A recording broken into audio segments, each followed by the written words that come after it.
Brad Layden Johnson here, and I wanted to do a video on scales. This is primarily going to be aimed at women, but not really. I mean, everyone worries about scales and putting on too fat. There is this thing in our planet, Western world, about fat and weighing too much, and you have to weigh less, otherwise you're less of a person. As inversely sense making, that makes sense of in. Yeah, so everyone's striving to lose weight, everyone's striving to be thin, size 0, all that junk, right? Now, the reality is, weighing less doesn't make you look better. Muscle makes you look better. Muscle. Whether you're a guy or a girl, having a body to speak of is nicer than not. Obviously, having extra fat is not so nice, and a lot of people do, people that don't train, people that overeat, etc. So we can understand where it comes from. But people take it too far and just try and lose weight. Like, losing weight in and of itself, weighing less, is inherently good. Like, a person that weighs 87 kilos is a more attractive, better person than someone that weighs 88 kilos, and forget the rest, which is of course nuts. And Badge Method, the control of the engine, is focused on scales so heavily. Like, all the diet is put together based on the scales. The things you eat, the way the macros are calculated, it's all based on the scales. But that is based on the physiology of the body. Now, it's utilizing the scales in order to affect a response, as opposed to doing this and hoping for something on the scales. The scales will tell you what physiologically can happen. There are only a few things that can happen. If your weight stayed the same, you have either put on muscle and burned fat, lost muscle and put on fat, or you have done neither of those really as a net effect, but your metabolism might be damaged to the point where it's struggling to lose weight. There are a number of things that can happen, or you might just be eating a caloric baseline and maintaining more or less, right? If that can happen if you stay in the same weight. If you lose fat, just an equal amount of variance can happen, because there could be the explanation for how you've lost the weight, or if you put on weight, similar stuff. It's understanding the body so that you can predict these changes in weight and respond to them appropriately once they occur. If you look at the scales like this and then get when it's not what you wanted, or get when it is what you wanted, you're not doing Badge Method to the way I would like it. You don't understand the principle of understanding your engine in order to enact change in it aesthetically.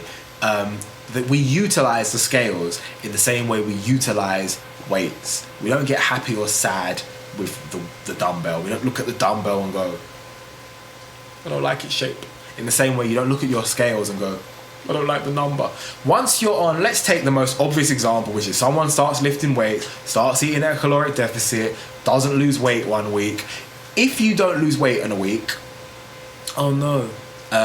That's the message I get on my phone from Team Badge. Someone didn't lose weight this week.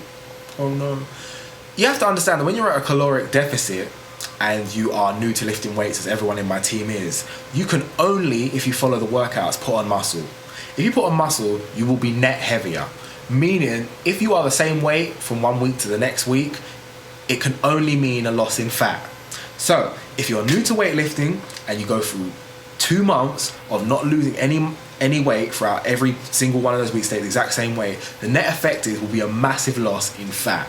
You should understand this. You should also understand what that can mean in terms of what you should do and how you should respond to it, as opposed to getting sad because your number didn't go lower. There's too much, I've lost this many pounds, biggest loser rubbish, biggest loser video here.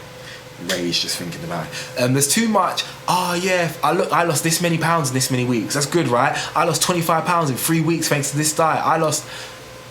That's for the idiots. For the people that train, the people that are in my team, people on my YouTube channel that should be a little bit more clued out, that watched a few of my videos and understand that lean muscle mass is king. Lean muscle mass is more important. Losing fat is easy, building muscle is hard as hell. So you want to do whatever you can to build as much / preserve as much muscle as you possibly can at all points. You need to learn to jump on the scales and utilize that information, or not react to it poorly. Also, a negative emotional reaction to a scale weight will lead to cortisol release, which will burn muscle and build fat. So physiologically, it's unwise to be upset with the scales. And physiologically, it is incorrect and inaccurate to be upset, usually, most of the time, with what you see on the scales. If you are doing exercise and diet correctly, you're not always going to lose weight every single week unless your metabolism is in perfect condition, like mine. If you watch the Cut playlist here, you'll notice I lose weight every single week. Why?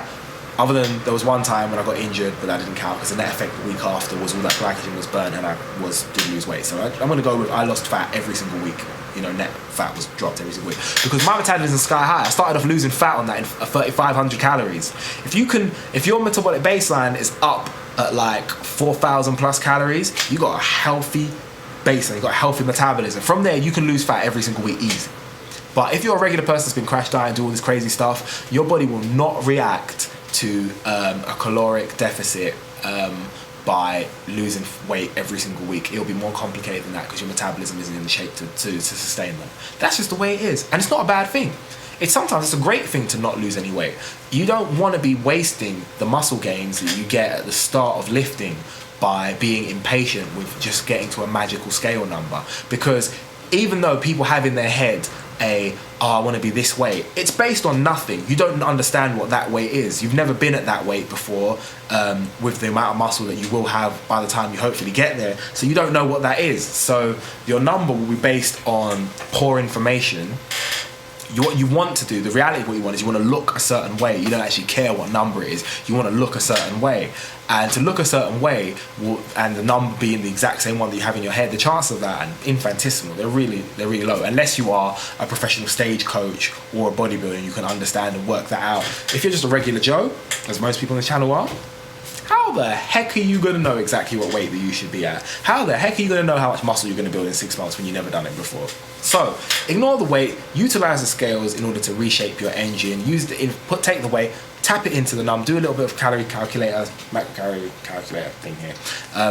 Put it in there, work it out, keep dieting, put it back in there, use the multiplier, do it again, maybe use the Excel if it's released at the time of this video, you watching this video, and it will tell you, but don't jump on the scales and do this and be like, oh, maybe it's not worth the headache. It ain't necessary. It's not beneficial. It's not intelligent. It's not correct. Hopefully there's been some help. Bradley@johnson@gmail.com. If you have any queries or theories or suggestions or anything, let me know. Other than that, like the video, like my Facebook, follow me on Twitter and Instagram, and of course subscribe. Peace!